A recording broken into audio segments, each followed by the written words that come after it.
Hello पापा। हाँ बेटा। अब आपको पुराने घर में रहने की जरूरत नहीं है, मेरी नौकरी लग गई है।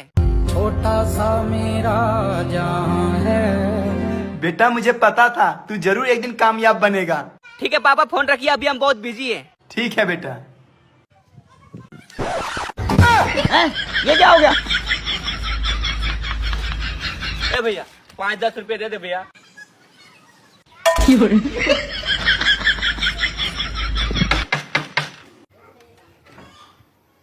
भैया 5-10। बेटा तू पापा साला ये तो अपने घर आ गए। तू तो बोल रहा था मेरी नौकरी लग गई है।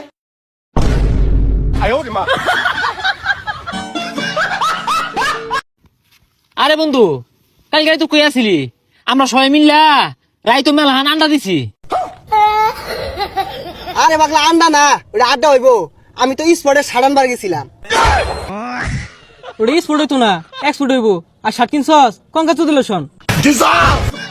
আরে তোর তুচ্চারণই হয় না, ওটা কংগ্রাচুলেশন হইবো। আর আমি কাগজ লগে সহবাস করি। হইছা ওটা সহবাস হইতো না বসবাস হইবো।